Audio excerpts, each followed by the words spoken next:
انہوں نے یہ تو بات درست ہے کہ اگر 8 جولائی 2024 کو Qasim Zardari as a president نہ کرتا، ماورائے آئین ایسا آرڈر نہ کرتا تو یہ کرائسس نہ آتے، کسی کو بھی جواز نہ بنتا کہ یہ عدلیہ کے قانون بنائے، کسی کو کہ زمینیں دینے شروع کرے، یہ ساری ان کی کیا ہے۔ اب یہ فیس سیونگ کے لیے مختلف طریقے کر رہے ہیں لوگ، سندھ کے لوگوں نے اپنا فیصلہ دے دیا ہے، تو اب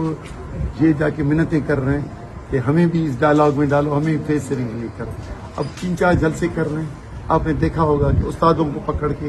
گورنمنٹ امپلائیز کو پکڑ کے آج جلسہ کیا ایسا کرنا، تو آپ سمجھیں کہ حیدرآباد میں بھی یہی ہے، وہ پبلک میں کو گمراہ کرنے کی کوشش کرتے ہیں۔ کل کی جو پرائم منسٹر اور بلاول زرداری کی جو دیکھی، ہمیں بہت افسوس ہوا۔ پورے 7 نکات پڑے جس میں کوئی چیز غیر واضح نہیں، ہر چیز غیر واضح تھی، کوئی چیز واضح نہیں، نہ کینالز واضح، نہ زمینیں واضح، کیا کرنا ہے آگے، کمیٹیز بنیں گی اور اگر اتفاق ہوا تو، یعنی سب گمراہ کن۔ تو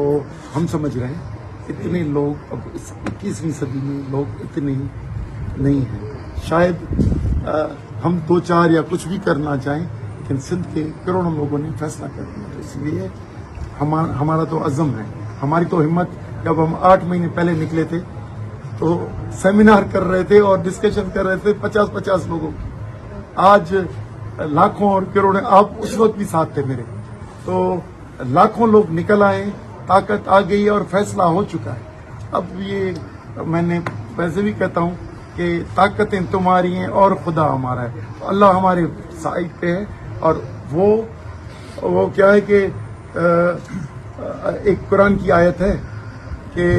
ان ربی لطیف لما یشاء انہ العلیم الحکیم، میرا رب اپنی مشیت غیر محسوس تدبیروں سے پوری کرتا ہے، وہ علم رکھنے اور حکمت جاننے والا ہے۔ تو ہمیں اللہ کے حکمت پہ یقین ہے، اور ملک میں ہمیں معلوم ہے کہ اس نے لوگوں کے دلوں میں اپنے حق کی آواز ڈال دی ہے، اور انہوں نے اظہار کر دیا ہے، لوگوں نے اپنی ذاتی زندگیاں فیملی کی سسپینڈ کر کے